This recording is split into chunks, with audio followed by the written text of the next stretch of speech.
Welcome to my channel. ಎಲ್ಲರೂ ಚೆನ್ನಾಗಿದ್ದೀರಾ ಅಂತ ಭಾವಿಸ್ತಾ ನಾನು ಈ ವಿಡಿಯೋನ ಸ್ಟಾರ್ಟ್ ಮಾಡ್ತೀನಿ. ಹಾಗೆ ಯಾರು ಇನ್ನೂ ನನ್ನ ಚಾನಲ್ನ ಸಬ್ಸ್ಕ್ರೈಬ್ ಮಾಡಿಲ್ಲ, ಪ್ಲೀಸ್ ಸಬ್ಸ್ಕ್ರೈಬ್ ಮಾಡಿ, ಬೆಲ್ ಐಕಾನ್ ಮೇಲೆ ಕ್ಲಿಕ್ ಮಾಡಿ. ನಾನು ಇವತ್ತು ತಿಂಡಿಗೆ ಅಂತ ಇಡ್ಲಿ ಮತ್ತು ಸಾಂಬಾರು ಚಟ್ನಿ ಮಾಡ್ಕೊಂಡಿದ್ದೆ. ನಾನು ತಿಂಡಿ ತಿಂತಾ ಮಗಳಿಗೂ ಸ್ವಲ್ಪ ಒಂದೆರಡು ತುತ್ತು ತಿನ್ನಿಸ್ಕೊಂಡು ನನ್ನ ಮಾರ್ನಿಂಗ್ನ ಸ್ಟಾರ್ಟ್ ಮಾಡಿಕೊಂಡೆ. ಯಾಕೆ ಅವಳಿಗೆ ನಾವು ತಿನ್ನೋದ್ರಲ್ಲೇ ತಿನ್ನಿಸ್ತೀವಿ ಅಂದರೆ ಅವಳಿಗೂ ಕೂಡ ತಿನ್ನೋದಕ್ಕೆ ಅಭ್ಯಾಸ ಆಗಲಿ ಅಂತ. ಹಾಗೆ ಎಲ್ಲರೂ ಕೂಡ ತಿನ್ನಿಸ್ತೀವಿ ಅವಳ ಜೊತೆಲಿದ್ದಾಗ. ಸೊ ನಾನಿವತ್ತು ಮಜ್ಜಿಗೆಗೆ ಒಂದು ಪೇಸ್ಟ್ ಮಾಡ್ಕೊತೀವಿ. ಸೊ ಅದನ್ನು ಮಾಡ್ಕೊತಿದ್ದೆ. ಸೊ ನಿಮಗೂ ತೋರ್ಸೋಣ, ಹೆಲ್ಪ್ ಆಗ್ಬೋದು.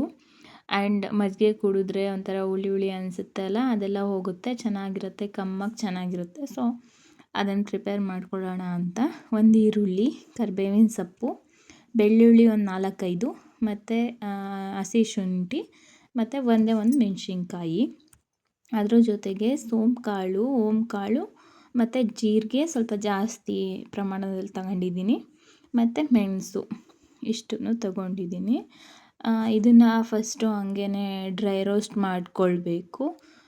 ಜಸ್ಟ್ ಅದು ಚಟಪಟ ಅನ್ನೋ ತನಕ ಸ್ವಲ್ಪ ಹಾಗೆ ಡ್ರೈ ರೋಸ್ಟ್ ಮಾಡ್ಕೊಂಡ್ರೆ ಅದು ಪುಡಿ ಸ್ವಲ್ಪ ನುಣ್ಣಗಾಗೋಕ್ಕೆ ಚೆನ್ನಾಗುತ್ತೆ, ಪೌಡರ್ ಥರ ಆಗಬೇಕದು. ಸೊ ಅದನ್ನು ಸ್ವಲ್ಪ ಹಂಗೆ ಫ್ರೈ ಮಾಡಿಕೊಂಡು ತಗೊಳ್ತೀನಿ, ಎತ್ತಿ ಒಂದು ಕಡೆ ಇಟ್ಕೊತೀನಿ. ಅದನ್ನು ನೋಡಿ ಚಟಪಟ ಅಂತಿದೆ. ಸೊ ಅಂಥ ತನಕ ಸ್ವಲ್ಪ ಹಂಗೆ ಫ್ರೈ ಮಾಡ್ಕೊಂಡು ಅದನ್ನು ತೆಗೆದಿಟ್ಕೋಬೇಕು. ಆಮೇಲೆ ಸ್ವಲ್ಪ ಒಂದು 5 ಮಿನಿಟ್ಸ್ ಬಿಟ್ಟು ಅದು ಆರ್ಕೊಂಡ್ಮೇಲೆ ಅದನ್ನು ಮಿಕ್ಸಿ ಜಾರ್ಗೆ ಹಾಕ್ಕೊಂಡು ಫಸ್ಟ್ ಇದನ್ನು ರುಬ್ಕೊಳ್ಬೇಕು. ಅದು ಈ ಥರ ಪೇಸ್ಟ್ ಆದರೆ ಏನು ಸಾಕು, ತೀರ ನುಣ್ಣಗಾದರೂ ಆಗಲಿ, ನಾವು ಸದ್ಯಕ್ಕೆ ಇಷ್ಟು ಸಾಕು. ಆಮೇಲೆ ಅಲ್ಲಿ ಹೆಚ್ಚಿಟ್ಕೊಂಡು ರೆಡಿ ಮಾಡ್ಕೊಂಡಿರ್ತೀವಲ್ಲ, ಕರಿಬೇವಿನ ಸೊಪ್ಪು, ಈರುಳ್ಳಿ ಮತ್ತು ಬೆಳ್ಳುಳ್ಳಿ, ಅದನ್ನೆಲ್ಲ ಹಾಕಿ ಹೀಗೆ ಫಸ್ಟು ತರ್ತರಿಯಾಗಿ ರುಬ್ಕೊಂಡು ಆಮೇಲೆ ಒಂದು ಗ್ಲಾಸಷ್ಟು ನೀರು ಹಾಕಿ ಮತ್ತು ರುಬ್ಕೊಂಡ್ರೆ ನುಣ್ಣಗೆ ಪೇಸ್ಟ್ ಆಗಬೇಕದು. ಆವಾಗಲೇ ಚೆಂದ ನುಣ್ಣಗೆ ಪೇಸ್ಟ್ ಆಗಿರುತ್ತೆ. ಅದನ್ನು ನೋಡಿ ಹೆಂಗೆ ನುಣ್ಣಗಾಗಿರುತ್ತೆ ಅಂದರೆ ತೋರಿಸ್ತೀನಿ. ಫುಲ್ಲು ಈ ಥರ ಆಗೋ ತನಕ ಗ್ರೈಂಡ್ ಮಾಡ್ಕೊಳ್ಳಿ.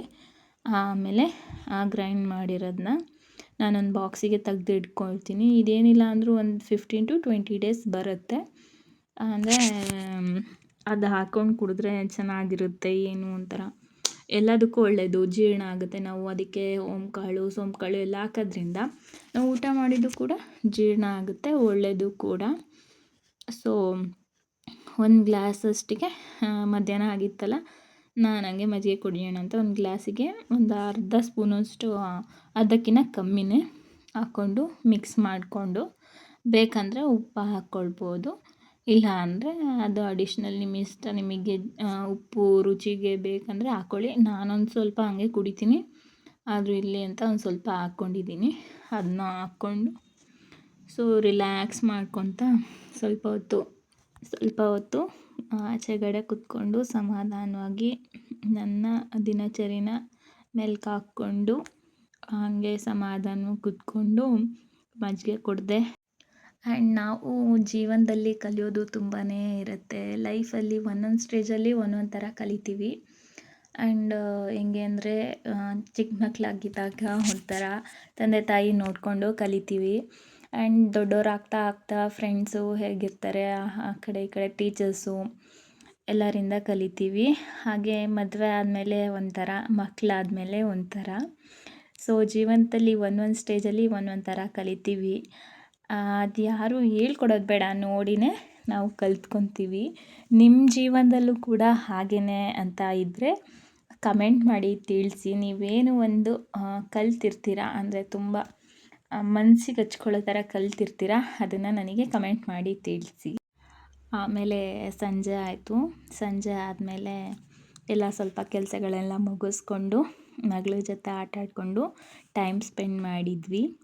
ಅವಳು ನೋಡಿ ದಿನ ಒಂಥರ ಒಂದೊಂದು ಹೊಸ ಆಟಗಳು ಕಲಿತಿರ್ತಾಳೆ. ಅದನ್ನು ನೋಡ್ತಿದ್ರೆ ಮಕ್ಕಳು ಎಷ್ಟು ಬೇಗ ಬೆಳೆದೇ ಬಿಡ್ತವೆ ಅಂತ ಅನಿಸ್ತಿರುತ್ತೆ. ಅವಳು ಯಾವುದು ಸಪೋರ್ಟ್ ಇಲ್ದಂಗೆ ನಿಂತ್ಕೊಳ್ತಿದ್ಲು. ನಮ್ಮ ಯಜಮಾನ್ರು ನೋಡಿಬಿಟ್ಟು ನೋಡಿಲ್ಲಿ ಹೇಗೆ ನಿಂತ್ಕೊಂಡಿದ್ದಾಳೆ ಅಂತ ನನಗೆ ತೋರಿಸಿದ್ರು. ಸೊ ಹಾಗೆ ಒಂದಿರಲಿ ಅಂತ ವಿಡಿಯೋ ಮಾಡಿಕೊಂಡೆ. ಕೈ ಕೊಟ್ಟರೆ ಬಾ ಮುಂದಕ್ಕೆ ಮಗಳೇ ಅಂದರೆ ಬರ್ತಿರ್ಲಿಲ್ಲ, ಅಲ್ಲೇ ನಿಂತ್ಕೊಂಡು ಆಟ ಆಡ್ತಿದ್ಲು. ಅದನ್ನು ನೋಡೋಕ್ಕಂತೂ ನಮಗಂತೂ ತುಂಬ ಖುಷಿ ಅನ್ನಿಸ್ತಿತ್ತು. ನೋಡಿ ಹೀಗೆ ಆಟ ಆಡ್ತಿರ್ತಾಳೆ. ಆ್ಯಂಡ್ ಇಷ್ಟ ಆಗಿತ್ತು ಇವತ್ತಿನ ದಿನ. Thank you for watching my video. Please subscribe my channel and click on the bell icon.